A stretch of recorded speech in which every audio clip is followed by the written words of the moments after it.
welcome back to another edition of Chapter Select.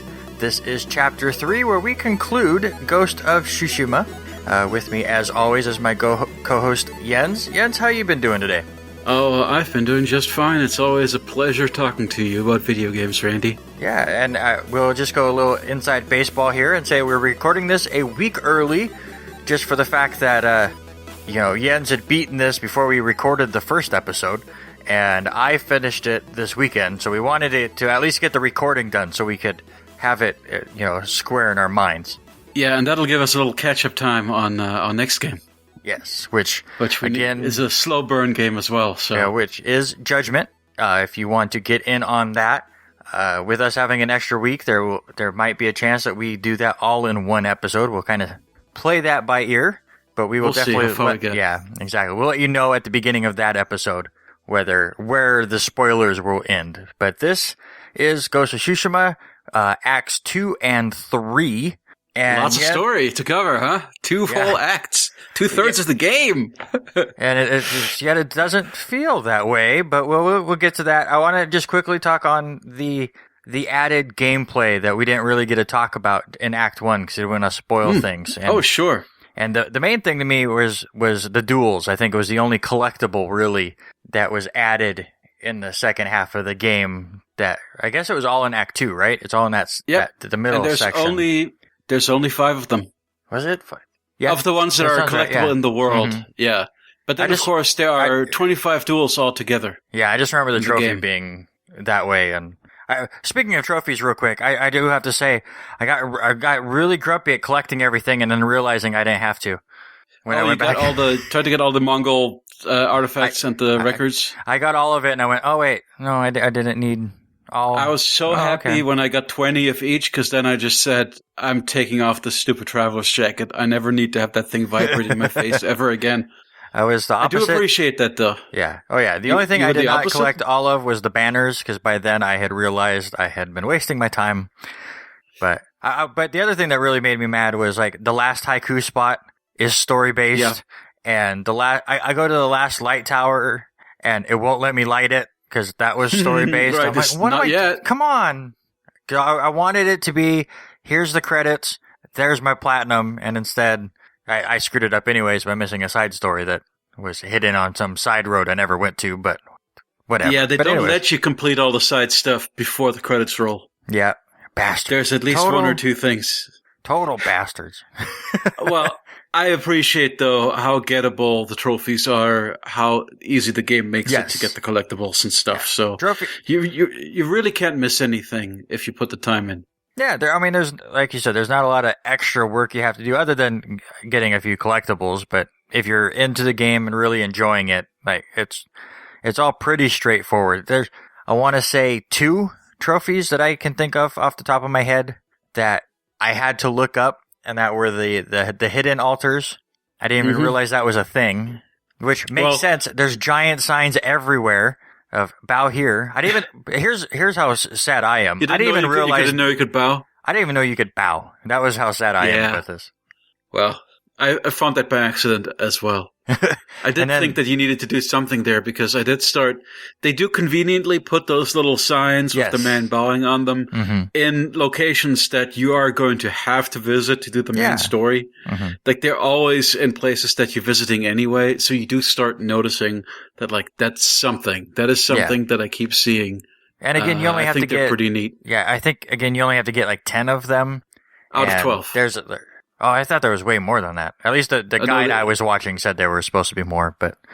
Oh, really? I thought they were just 12 altogether. I don't know. They're like, there's 2 you can miss. Yeah, but if there are way more, that's interesting. Yeah, and then the other trophy that I had to look up was the thief one, which was they're not Sly Cooper, which I thought was very clever. And I finished the game as Sly Cooper's whole outfit. I loved the whole blueness of it and everything. It's a cute outfit. Yeah, that's the only one actually that I looked up. The hidden altars, I just kind of one of the first Mystic quests, the Grave of Tsukiyama or whatever it's called, has a very prominent hidden altar right at the altar quest location where you find the equipment, where you find the bow. So unless you're brain dead like me and just think it's a sign. Right. But yeah, so I noticed it pretty early on. But yeah, duels were, I mean, just like you have multiple duels, like you said, there's like 25 of them in the entire game. These are just side quests where you go and fight some of the Straw Hats who are sitting there waiting for you. I wish there was a little bit more dialogue between them, I think. Just, again, I don't need a 10-minute storyline based on this one guy I'm just getting ready to kill, but a little bit more back and forth would have been fun. Because they do have a little bit of chatter before the fight. It would have been interesting to see their group's kind of collective idea on this whole thing.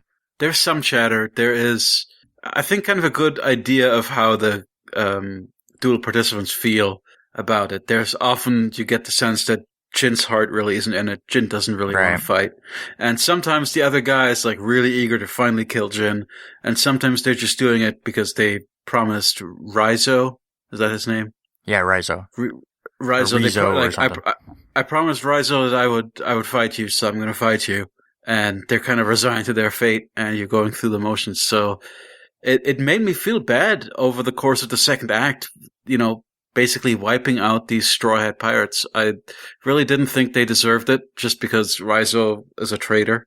And I didn't like them being an enemy faction because I kind of sympathized with them when they were introduced. Yeah, it was really weird because so after they turn, because the Mongols offered them the food, that's all they kept complaining about. Yep. I agree with you. It was just the couple scenes with Rizzo and the rest of the game, or Rizzo, and the rest of the Straw Hats are just, okay, we're just enemy fodder now. We're just going to be a different looking enemy for you. And there wasn't people that we like put big effort into saving and trying to get food for last act, Right. So yeah, I agree. I think they could have. We got their outfit. Yeah, they could have delve into that just a little bit more too. But then we get into those side stories, and let's do the two shorter ones, I guess, really quick. And so you have the warrior monk Norio, who I thought was really lovable. I like that character. He's a great character. Unfortunately, very, very stuck in his ways, which causes issues. I think my favorite part in that entire storyline, I think he has 9 missions in it, but my favorite part is when there's a group of monks coming back, and word's gotten out that the Mongols are set to attack them, but another group of Mongols are coming to take out the temple. And he's like, well, I can't go. I have to save the temple. He's like, but your friends are going to die. Nope, but books. I have to save the books. I'm like, just come on, right. Let's go. Well, he does do the right thing at the last moment and help you out. Though it did frustrate me because in my mind, as the player, I was just thinking, yeah, go ahead, go protect the books. Books are important. A, and B, I got this. Like, I can probably protect. It's not that hard protecting people in this game. I got this. You go protect those books. So, yeah, but you could see the moral quandary, which was a good moment for that character for sure. And in the end, it just kind of comes down to, well, you could not save nearly as many people as you wanted to, and there's some revenge, but it just kind of peters out. Yeah, and that kind of happens with most of these side stories. They just kind of end in just a non-satisfying way. But again, Norio, I thought was really cool. We did the best we could. That's the takeaway from Moses. We did what we could. Well, we were talking on last episode, every mission was bandits are bad. So the end of all these stories have to be the same too. But I think I accidentally did 2 of Norio's missions backwards when I played it. Cause they do let you do some in like not numbered order. Yeah. Which I also noticed. All of his were basically in the same area. And I had 2 popped up at the same time, and I didn't pay attention to which one I was going to, I guess. But I just remember having a dialogue of them going, oh, I wish we would have saved Buddha, or the Buddha statue. I feel really bad. I'm like, what are they talking about? Next mission, they break the Buddha statue. I'm like, oh, okay. Whoops. I'm sorry, game. I know you're trying to tell a story, and I screwed it up for you. Well, that's a scripting issue on their part. They could have just, prevented you from doing that other mission earlier, which is probably the intent. Another one of the side missions that happen in Act 2 specifically is Yuriko, and that is the caretaker for Jinn. Mm-hmm. I hated she has only two missions. One's to go find more of special you poison. convince her to make poisons for you. Yeah. So she's your caretaker. She usually makes medicine, and Jinn comes up to her and says, "Hey, like if you turned those medicinal flowers of yours towards poisons, what is the worst that you could do?" Mm-hmm. And the worst that she can do is a kind of rage potion that makes you lash out at anything and everyone around you. That's actually the second one you get. Yes. And B, your classic, it's a poison dart, but it will kill you in a spectacular and attention-getting way. I do have to say, every time that I used the rage dart, which was only in that story mission, and then maybe once later just to have fun, watching a Mongol rage was like Hulk out. I laughed every time. It was a little over the top, but that's okay. But basically, so you didn't like her? You didn't like? No, you didn't like those quests? The first quest I thought just drug on forever. It makes sense on the second mission, but the first one it was like, let's go to this. The flower we need is at this cemetery. Oh nope, I was wrong. We have to go to this cemetery. I'm sorry, but while we're here, there's a spot over here we should check out. Oh, and then there's a cemetery right down here. I'm like, just come on, let's go. But it makes sense as, she is coming up to the end of her days and is kind of reliving some of her past. And then I have her ending to her little mini quest was my favorite out of any of these with her passing away while you were overlooking the great view and she's asking Jinn to tell her what he sees and all that stuff. And I thought that was really well done and one of the most beautiful points of this game as far as storyline wise. Mm-hmm. Yeah, and a really touching relationship too between them. Yes. I mean, her having kind of raised you from being a kid and being concerned about how you might turn out with, using these kind of methods. Right. These dishonorable methods she's very concerned about. My favorite part is every time she would go, "Oh, Jinn, so stern." It's like, not the little boy I remember. Yep. No, but she was sweet. And yeah, it was good laying her to rest. And it has the typical thing where, Jinn wants to go take her home and take care of her with some medicine or something, or take her to a doctor. And she's like, "No, let's just visit one more cemetery. I want to pick some flowers here." And, she's just trying to, I guess she knows that she's going to die and she's trying to do it in the location of her choice. Yeah. So then we get to the two main side quests, and we'll do Masako first. And what a weird one. So basically, if you don't remember, the whole thing starts out as her whole family gets slaughtered, and it's her hunt. She has the list of people she needs to get revenge. She kills participant, conspirator after conspirator dies at her hand, as Jinn keeps saying, like, "No, but we didn't ask him any questions." Well, after going through multiple, come to find out that it was her sister all along, because Masako fell in love with the samurai, even though her sister was the one that was by rule or law or crazy old-fashioned stuff, which happens obviously in Japan all the time. She was supposed to be the one that marries a samurai, so that messes up her thing. And she's like, no, listen, I found you another samurai up north. You can go live with him. Well, come to find out he's an alcoholic. One samurai is good as another, right? Yeah. And now she's out there living in the cold all alone and stuff. So she's just lived to get revenge on her sister. And just a really, really dark storyline with basically the sister killing the entire family and just to get revenge. And it was weird. An interesting kind of through arc, though, for Masako is that she has this thing where she exiles people from her household for their own good. Several of the conspirators that you encounter in a row are all people who feel like Lady Masako has wronged us in some way, and it's usually because, it was a minor transgression and she kicked me and my family out of the house, and that's why I now help murder the family. Is kind of the thing that comes up over and over again, and you realize that Lady Masako just makes incredibly poor choices. Like, her exiling people is like her one, it's like when your only tool is a hammer, every problem looks like a nail. That's exiling people from Masako. So she just kind of applies it everywhere. And she really has brought this on herself in a way. So she takes revenge on her sister. And, it's sad that all this happened and all these people had to die. And it's kind of Lady Masako's fault, I guess. But, we did the best we could. Yeah, absolutely. And that's how that works. And then you have Ishikawa, who is the archer who had trained a student who then turned on him. And I told you the last episode, I didn't really trust him. He didn't really turn bad in a way. So, which again was surprising. But again, nothing happens here. So the student is training Mongols. Come to find out, Mongols don't want to go exactly her way. They turn on her. And we have this weird meeting between Jinn and I'm blanking on the student, Tomoe. Tomoe. Tomoe right? Saves Jinn and kind of nurses him back to health after one of the many, many, many times in this game where Jinn should be dead and somebody nurses him back to health. Right. So Tomoe does that for him. And, they have a little moment. Just as they part, he realizes who she is.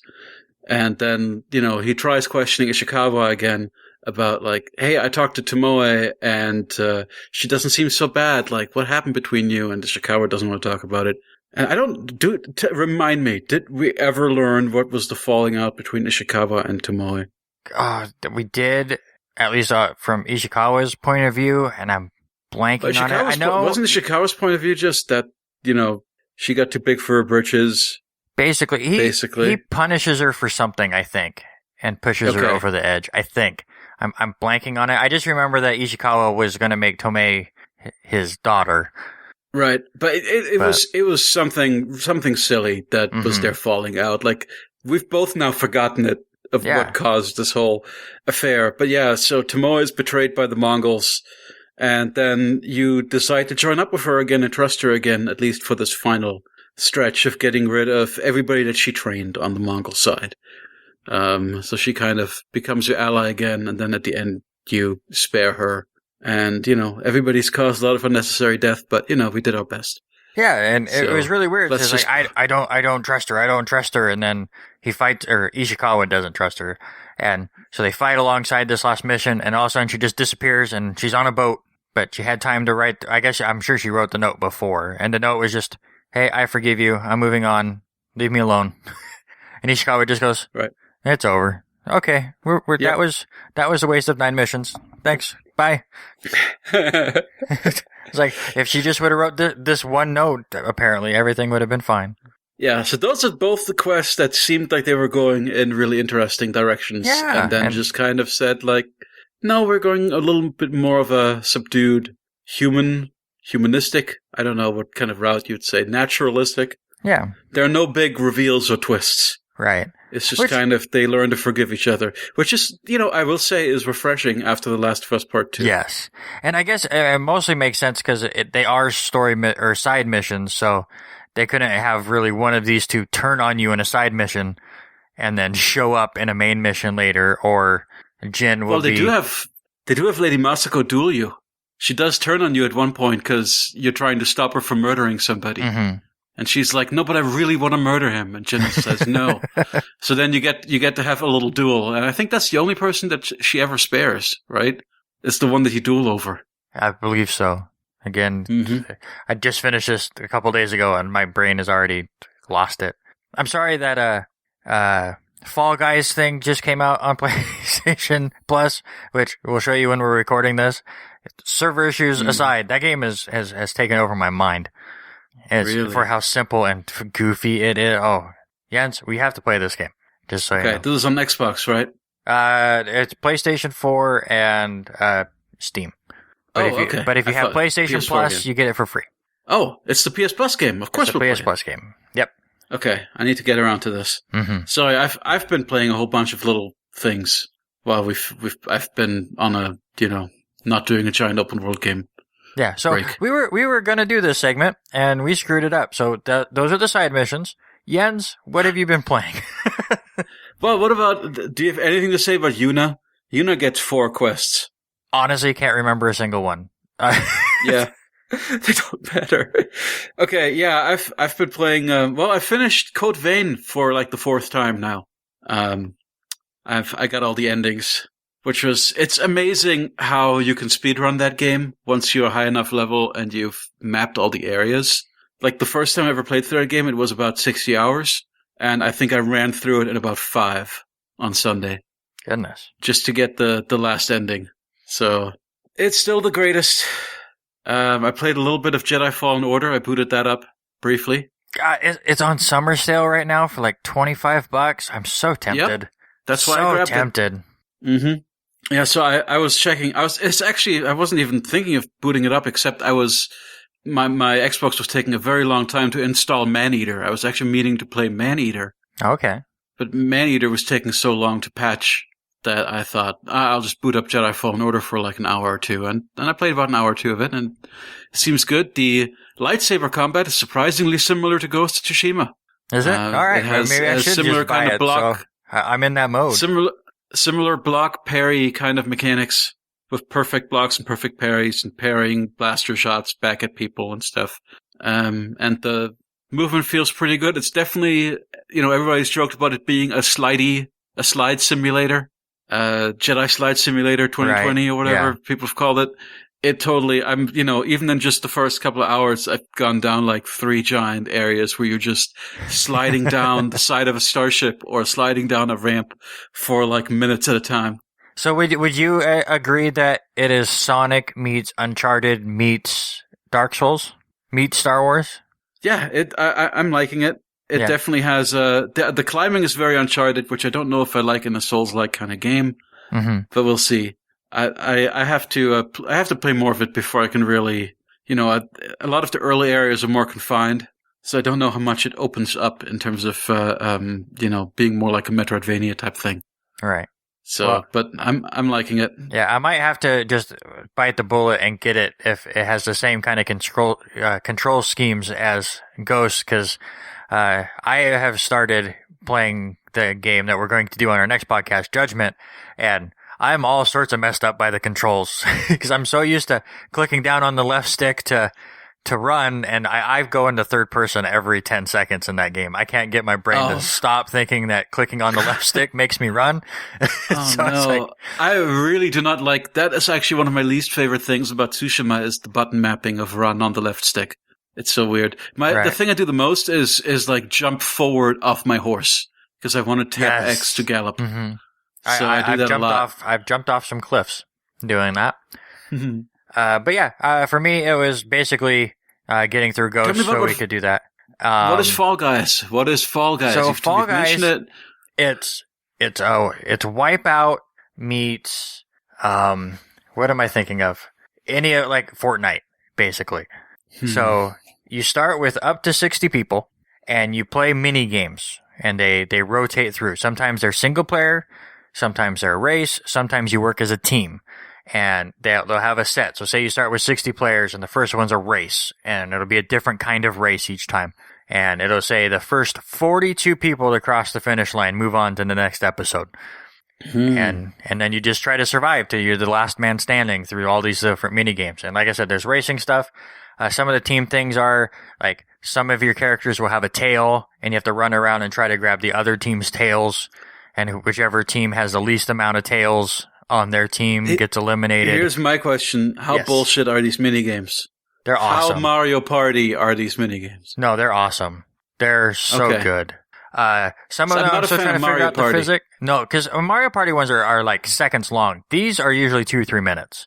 But again, getting through a whole game, I've won 2 today. But each time it takes like 10 minutes, 10-15 minutes to get through a whole game if you want to get to the end.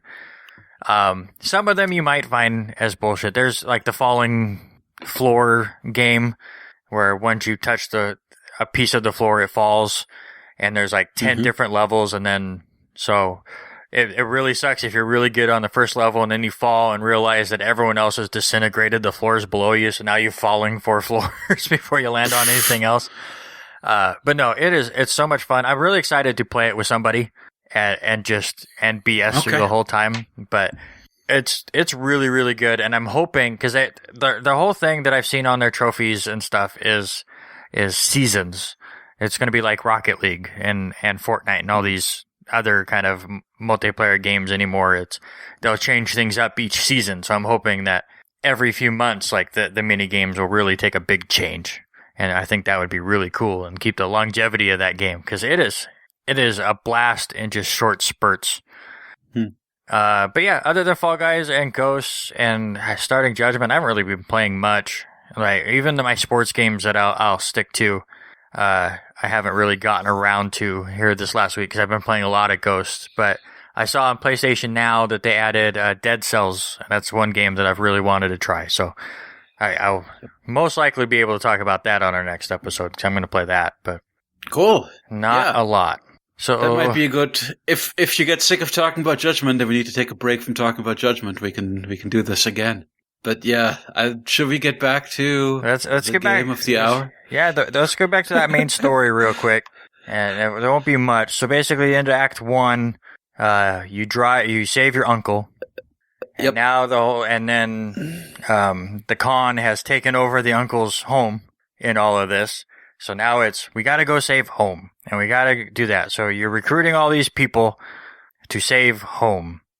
And unfortunately, you and your uncle do not agree on the way to save the home, because old samurai ways means you have to run in head first.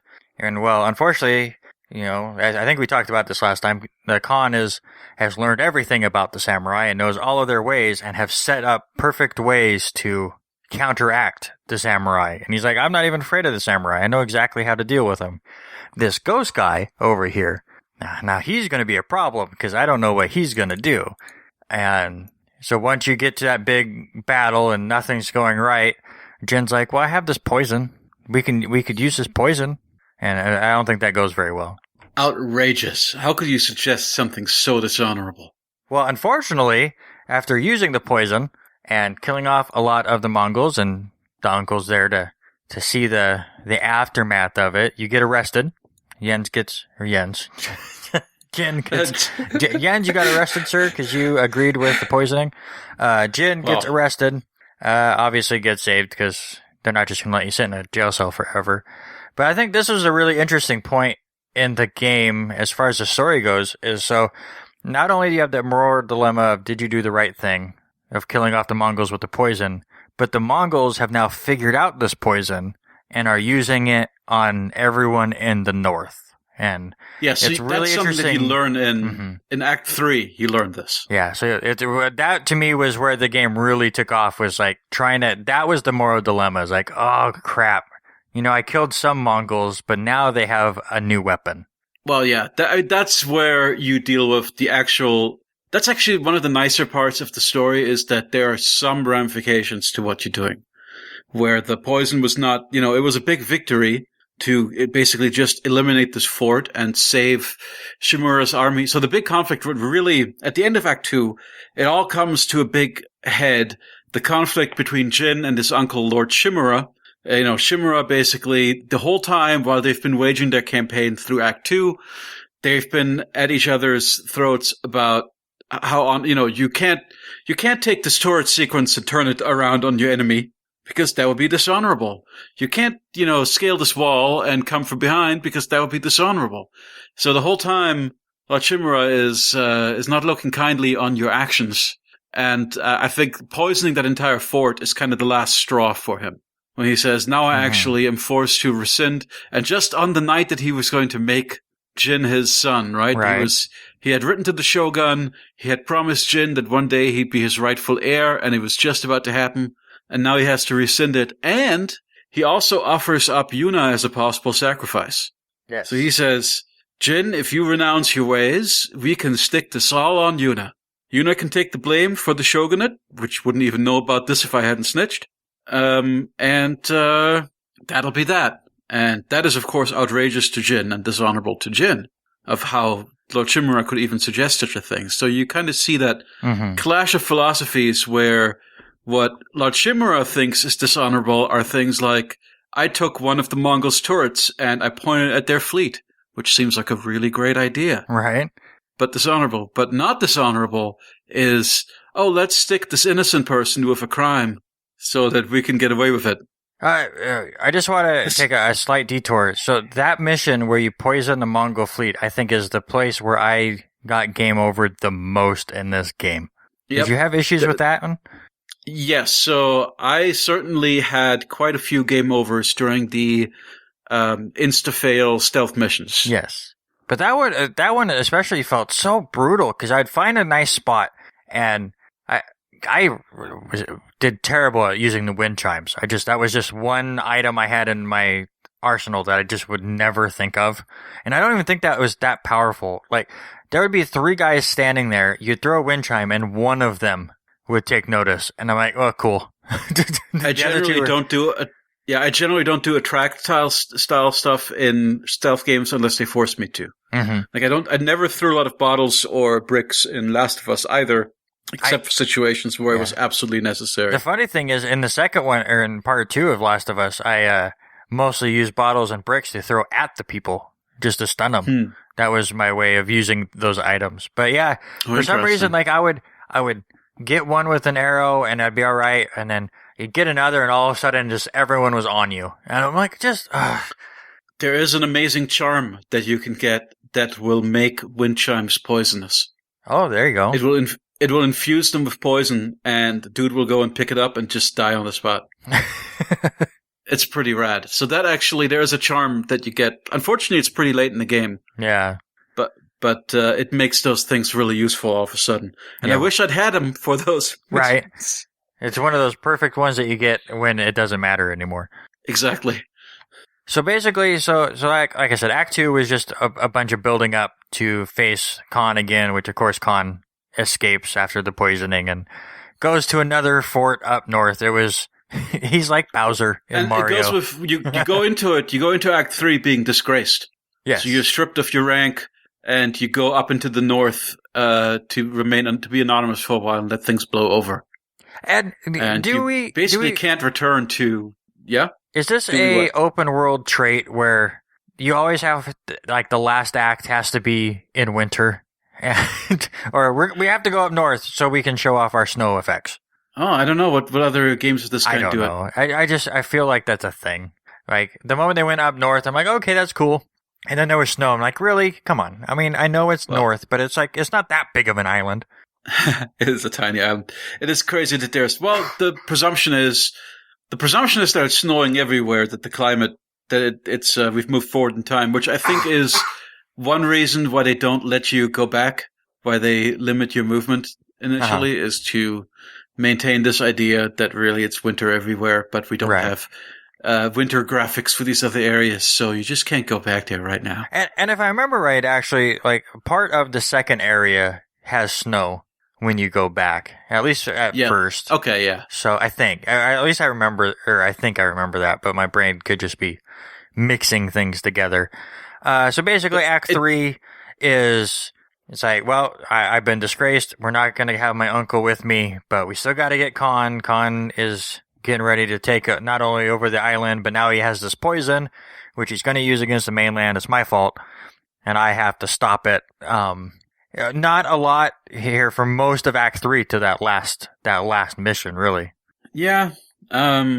These are all kind of combat-focused missions where you're just fighting your way through forts or clearing, like, you attack, Fort Camino Dake and you clear a path for your allies, and then you take Port Izumi, and then you have to sneak. Actually, one of the more frustrating ones, I had a bunch of different failure states at the heart of the Cheeto, the one where you have to sneak back into the castle to give Shimura the message that we're ready to attack basically you and your allies have prepared your own attack on the Mongols, and you decide to pass a message to your uncle so that if he wants to come and support you and take advantage of a strategically useful situation for him, even if it was not accomplished in the way that he might want it to, that he has the opportunity to join you. So you got to sneak into his castle and deliver this letter to him. And that's one where you can't be spotted and you can't kill anybody because they're Lord Shimura's men. And I like the reasoning of it. It's like, if I kill anybody, then I'm going to show that I have no honor, like they say I do. So I like the reasoning for that. They're your uncle's men. You're not going to be killing your uncle's men. those are the people that the whole reason you poisoned that fort is to keep those people safe. Mm-hmm. So having to deal with them was just really frustrating where, you don't want to, on the one hand, you just want to murder everything on your path so that they can't spot you anymore. Right. Which is usually how I play stealth games. Yeah, if you murder everyone, nobody can find you. Exactly. That's the best way to stay hidden. I think so too. That's how I played Metal Gear Solid all the time. So you get to the last mission, and I don't know. It just, I do have to say that this game, story-wise, just never hooked me like some of these other games, or at least I think it wanted me to. I also kind of feel like a jackass, because I got to a point where I unlocked a hat that was basically a woven like a beehive. Bucket. Yeah, it looked like a beehive. It was a woven basket that you put on your head. And I've learned that when you go into cutscenes, they take your mask off so you can see Jinn's face. Unfortunately, the hat stays. So we're having these emotional talks with Yuna after her brother had died, and I'm just sitting there with a basket on my head the whole time, just laughing. I'm an asshole, but so again, 30 hours into this, the story never hooked me. So here I am in the final mission. Luckily, after a while, I think the very final cutscene of that section where you take out Khan, somebody gives you an outfit and then you kind of get stuck with it. So it took it away from me, but yeah, you basically go through Khan's army. The Khan fight was interesting because you start out with a duel and you basically beat him, and his buddies show up and he's not very honorable about it, and he takes off and you end up on his ship, and it took me a little bit to realize I was fighting, his men, and every so often he would show up. I didn't even realize I was fighting him still at that point. Oh, yeah, it's just a typical thing where boss throws a wave of dudes at you, you beat that wave, he does it 2 more times because rule of 3, and then eventually you whittle him down. Yeah, absolutely. So you beat Khan, you save the day, and shoot, what's the group called? You just said it. What? With your uncle. Lord Shimura? Yeah, your Lord uncle's Shimura. Group that, I'm having a complete blanking moment, that take your samurai status away. Oh, I don't remember what they're called. Yeah, but anyways, so they basically go, well, you saved the day, you did what we couldn't, but you're still an asshole. Yep. So you then, you defeat your uncle, and after you defeat your uncle, you're given the choice. Do you want to execute your uncle, and thus ensuring that he's not going to come after you, or sell you out to the Shogun, or stick his men on you, or anything along those lines? Or do you let your uncle live and exile yourself to live away from him? And I have to say, like, as much as I've said that the story just has not hooked with me, this whole scene, fantastic. Yes. I think Jin and his uncle, as far as, okay, meet me at this lake that we used to train and hang out at and spent lots of time together at, and that was near his family home and stuff. And the conversations that they have, and you just, like, his uncle's just acting like, okay, we're having a nice heart-to-heart, and Jin all of a sudden realizes, wait, you're saying this because you've been told to kill me, huh? And he goes, yes, that is my punishment. For allowing you to do what you did, my punishment is that I have to kill you. And you're like, no, that's not how it goes, uncle. Let's go. And so what did you do in this situation?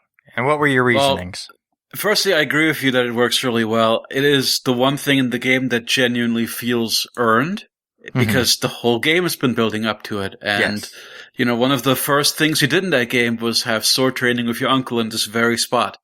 So it feels like everything's coming back around. And everything has been building up to this moment, more so than with a lot of the quests. This is one where an arc is completed in a satisfying way.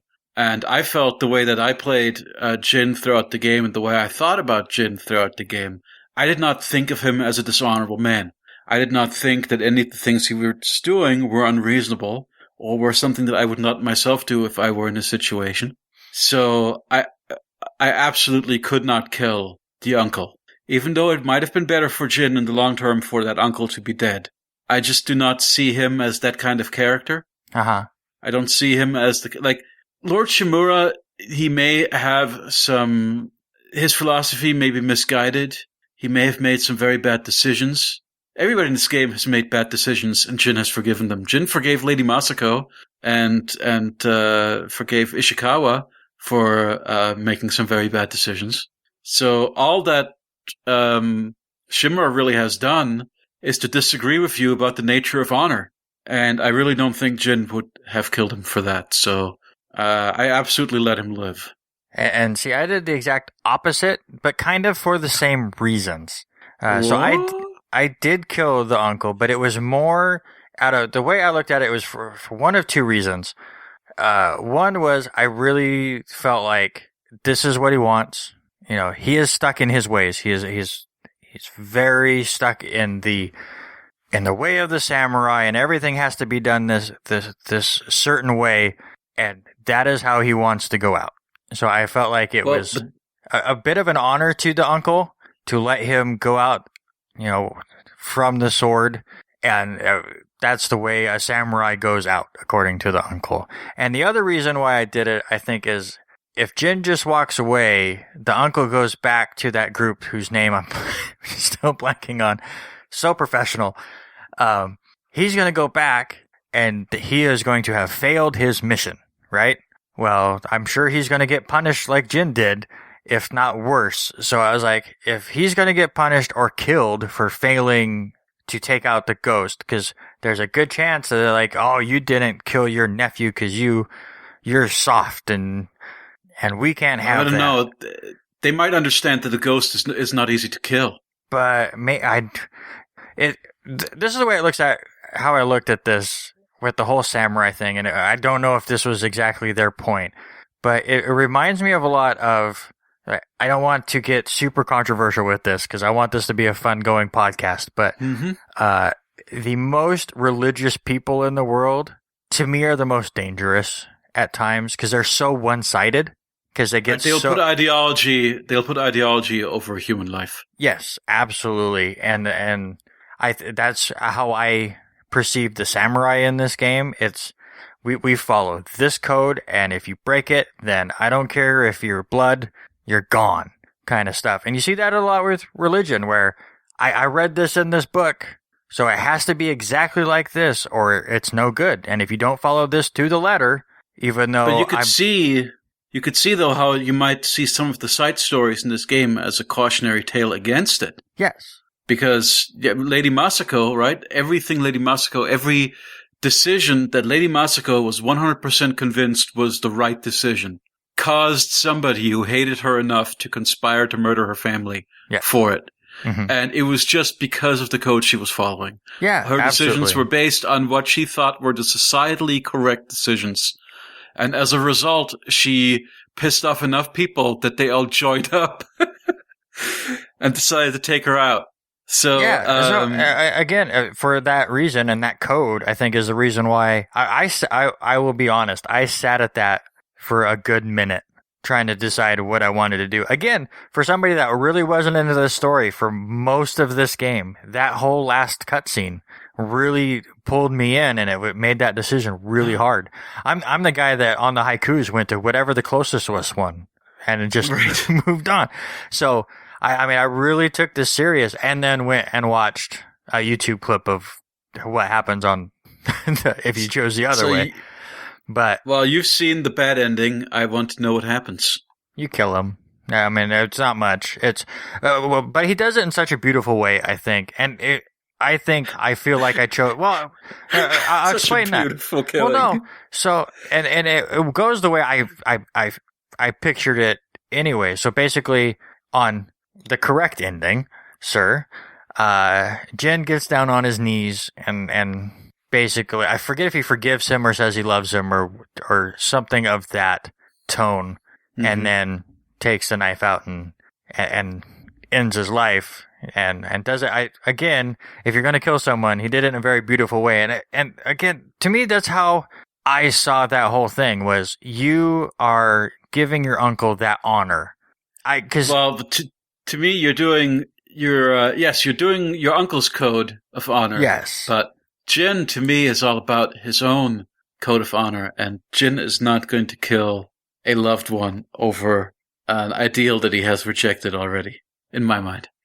Yeah, and I think I really like that they give you that option. It's one of the, I think, the only option in the game. I'm glad that you did the other ending because I was, if we'd both gotten the same ending, it would have probably been boring. And we are thinking about it kind of the same way, which is fascinating. Yeah. So I wasn't like, it was no hatred towards the uncle or anything. To me, I just felt like it would more kill, I mean, it would, like, letting the uncle live and to feel like he was a failure that whole time, whether the other group does or not. I'm like, listen, you had your fight, you lost it. I'm going to let you go out on your sword the way you want to go. And then I'm going to go get ready for the sequel, which everyone, like, they kept teasing at left and right. I just feel like it's much more noble to let him reflect on his misconceptions. Mm-hmm. And it's that scene that just goes, like, again, there's not much to the story, but damn, that ending is impactful. It's a good ending. It's a good choice. So, after that, and after we have both platinumed this game, I want to hear your final review and give me that score that means so much, Jens. Oh yes, the score. I'm sitting on a solid 7. And why is that? Well, it is a mixed bag for me. I do really love the world, and I think that traversing the world and just hanging out and checking off some of those collectibles, just setting a waypoint and riding there, that stuff to me, and doing the little fox shrines and petting the fox and the stuff I usually don't engage with or don't want to engage with much in open world games because it's too boring to me. I actually liked in this. I liked the collectibles. Yes. And I liked some of the story, even though I still think, though, I can't complain about inaccuracies anymore. Have you heard this? Have we heard what? Have you heard these quotes from Toshihiro Nagashi, director of the Yakuza series of games? I have not. He was recently asked about his thoughts on Ghost of Tsushima, and he had nothing but good things to say. In fact, he said, "To be honest, we were beaten. Yeah, of course we're losing.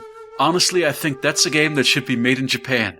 Foreigners who tickle the fancy of Japanese people, more than Japanese people do, are rather amazing, no? There is a notion that Westerners don't understand Japan, but that hypothesis itself is mistaken." So yeah, apparently this is the most Japanese game ever made, according to Nagashi. And Nagashi knows things. So I stand corrected, I guess. Yeah, and again, for somebody that doesn't know a lot of the lore of the samurai way or Japan back there, feudal Japan and stuff, I haven't followed that. I haven't watched those kind of movies you were talking about on the last episode. Yeah, it doesn't feel that way to me. It probably feels the way, it must feel like some kind of a hyper real thing for them. The same way that it's fun for me to see the Deep South filtered through Swery's aesthetics in Deadly Premonition 2. And he gets certain things really, really right, and then he gets other things hilariously wrong. And you can just tell that there's a tourist perspective to it. That's the vibe that I got from Ghost of Tsushima as far as the cultural stuff. But I'm also told that apparently the Japanese script for this game is amazing and full of nuance. So that's something, I guess, if you can experience that. But yeah, so, I thought the story was fine. Sorry, go on. No, I go right ahead. The story was fine. It was pretty dry at times. It wasn't as satisfying as I would have liked. It was incredibly straightforward. It sometimes teased things where you think it's going to go in a more interesting direction, and then it doesn't. But overall, it's a straightforward but satisfying story. But the big kind of breaking point for me is really the combat. I got worn out by the combat long before I finished this game. I did not think that there was enough variety to it. It felt incredibly prescriptive, as we talked about last episode. I just think the combat in this game is boring. And eventually, even things like the standoffs or, gosh, we didn't even talk about ghost stands. Ghost stands is just kind of an all-powerful stance where you insta-kill everything with one hit that you earn by getting a streak, which basically means kills without taking damage, which I'm actually not that good at. I'm not like a parry master or anything in this game. I'm more of a, break their barrier and then just kind of mash them to death sort of fighter in this. Just because I don't I don't like doing what the game tells me to do, dang it. I want to fight my own way, and the game won't let me. The game will keep interrupting me to tell me I'm doing it wrong. I really did not like that. I have to say, the entire Act 3, it never did that to me. So I don't know it does get better. I couldn't tell in the third act. Yeah, well, I couldn't tell if it was that I had gotten better or if it was that the game had decided to stop bugging us. I don't know. It was hard to tell. Yeah, it never popped up once the entire third act for me. Again, it could have just been that they finally wore me down. You've mastered it. I just started switching, which is fine. I am definitely learning out of now 2 games, sir, that you are a much harsher critic than I. I do think we have very similar gripes. We both have very similar positives about this game, but I would give it an 8. Again, because I just think you're harsher on that number, which, again, it's an arbitrary number and it's just for fun. Sure. But yeah, to me, the story never really grabbed me there until that last scene. But it was the traversal. It was just wandering that world. And I had no problems going after all these collectibles and stuff because they do it in a very nice way with the way the wind system works. And you can go on the map and just send me to the nearest banner, and it would just kind of point you in that direction, and then off you would go. And just how we talked about it last time, about how beautiful this game is and how well it plays.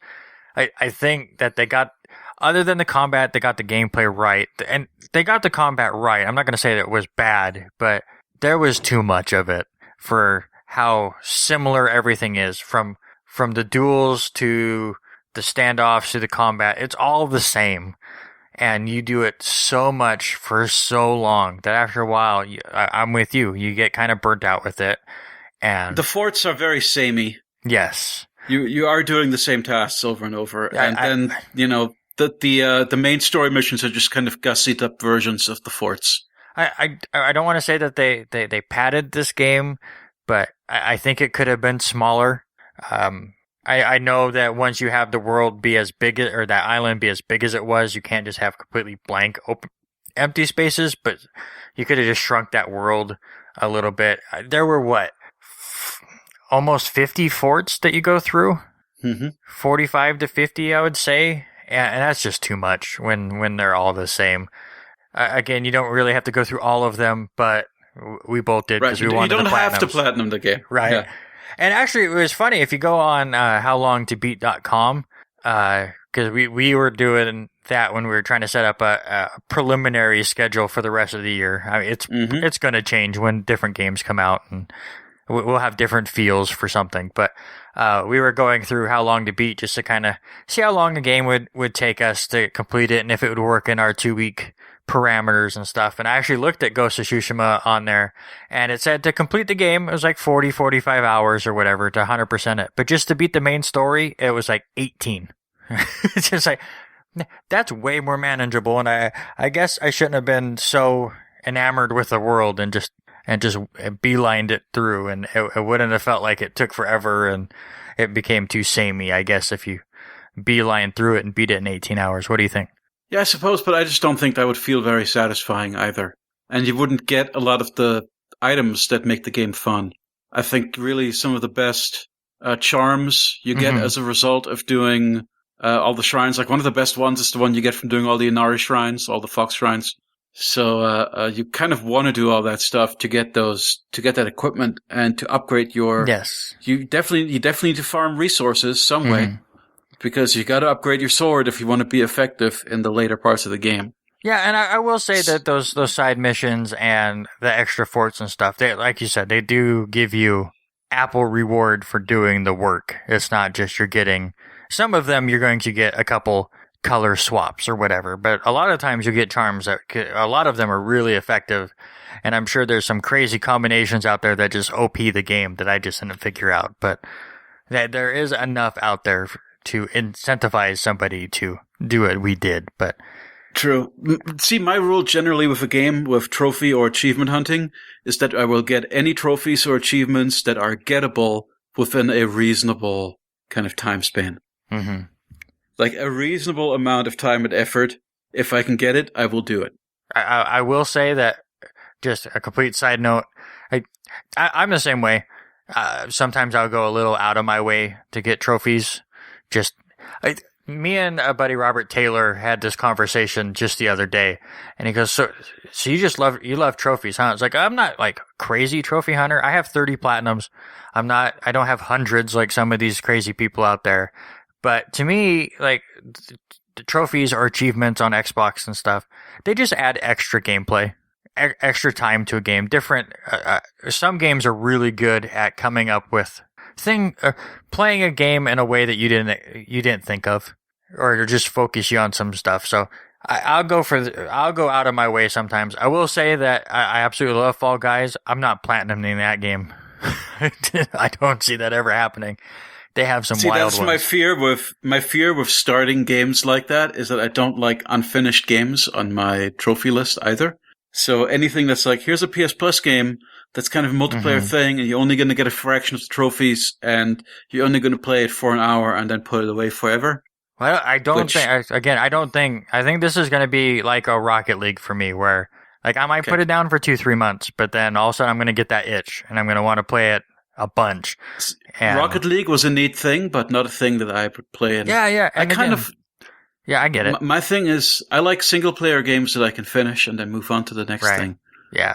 No, I get it. But we'll definitely have to try Fall Guys, because that game, to me, again, just because getting through an episode takes 10 minutes, and it really easy to pick up, put down, kind of like Tricky Towers. We played that game together, where you can play a game really quick.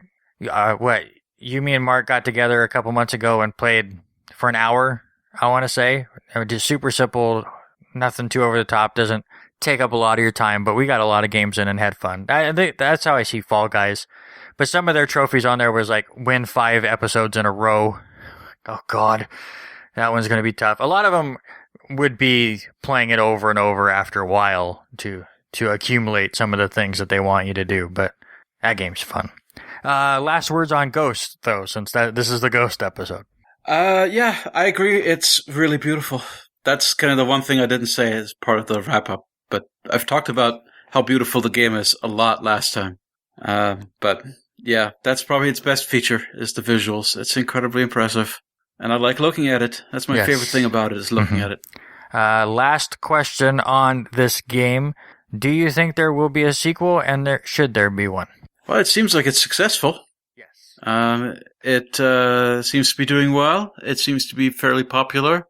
It's got kind of a defense force online that's complaining about how some reviews are too middling.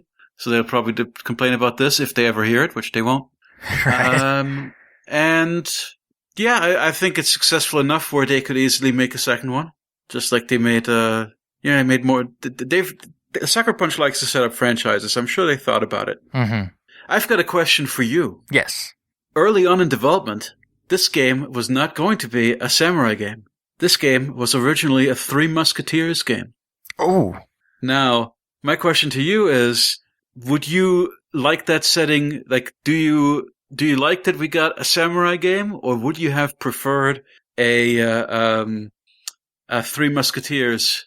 I don't know, what is that? 16th, 17th century France or earlier? I honestly, I'm showing my ignorance now. Right. It's written in the 18th century, but when is it set? Well, you think of that. I'll just say I like the samurai setting. I think if they would have went Three Musketeers, then the Assassin's Creed comparisons would have hit home even harder. Because most of the earlier Assassin's Creed games all happen in Europe, and this would have been kind of the same time frame and the same area of the world. So I like that, at least with Japan and the samurai setting, at least it was different in that way, because you don't see a lot of those kind of games. That's true. It's the Assassin's Creed game that people have always been begging for. Mm-hmm. And yeah, 17th century it seems. But yeah, I guess that is the one thing that came to my head as well, as Assassin's Creed Unity, the one that was set in Paris. Uh-huh. You'd be competing with that, which wouldn't be that hard from a gameplay and technical standpoint, but it did have really beautiful world design. Mm-hmm. Like that game did an incredible job with all the interiors, the ornate furniture and ceilings and things. Yeah, I'm just curious if they do a sequel, what the PS5 can do to this game, because it already has ridiculous visuals. It already has a very big world that loads really quickly, and their load times are nothing. So I don't know what the PS5 could do to this game to make it run even better. It's great, other than maybe not be so damn loud when it plays. Yeah, well, I'm sure they could up the amount of environmental detail even more, and the weather effects and stuff. Simulate some wind even more dynamically. Right. Have more highly detailed character models. I'm sure there's lots of cool stuff they can do. But I hope that future games like this are going to put that extra power into frame rate. Right. If this game ran it at like a steady 60, it doesn't run badly. It runs pretty well. But if it did, that'd be an awesome thing to aim for. Yeah, that makes sense. Maybe they can put the power into making expression show up on Jinn's face.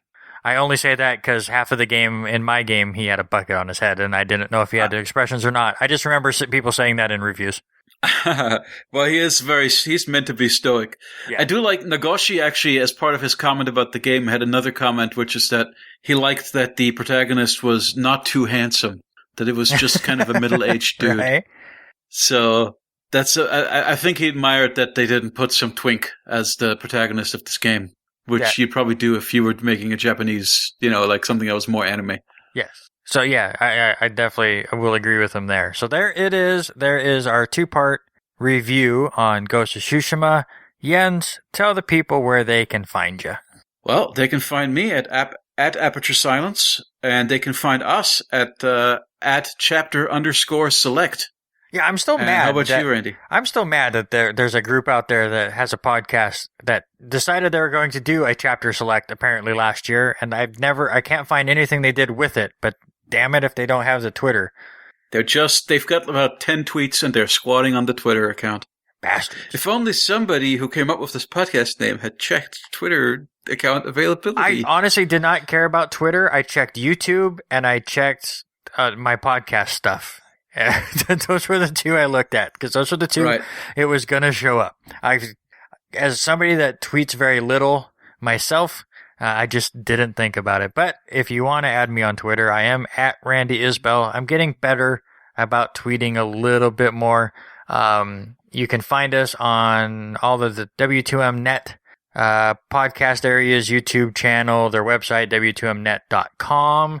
We do have a YouTube channel, which we will start putting this episode on exclusively as well, at Chapter Select. If you just search for that, it's up there. Nothing's up there yet, but we will get there. We're slowly kind of working our way into building this thing the way it is. We have a Twitch channel if I ever decide to stream these games that we play, but I will let you know before that. If you want to go follow it there, it's chapter_select as well. At the very latest, when the Demon's Souls remaster comes out, you'll have to do some Twitch streaming. Oh God! Are you going to make me play that game? I mean, it might be a good co-op game, except of course for the limited co-op items. So we'd have to farm those some. You might talk me into it. Does that have a date yet? I forget. No, I assume that it'll be maybe not a launch game, but early on in the PS5 lifespan. All right. Well, if it's sometime next year, I might give it a go. But again, God, I just realized I say "and again" so much. I need to come up with a different thing. We've all got our filler words, man. Oh God, yeah. It's stuck in my head.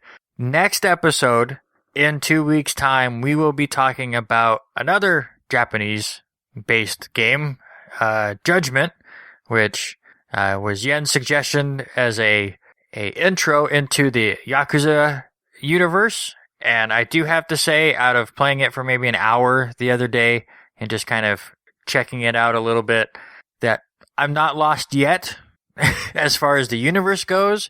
But I will tell you right now, Jens, that there is no way I'm going to remember any of these people's names.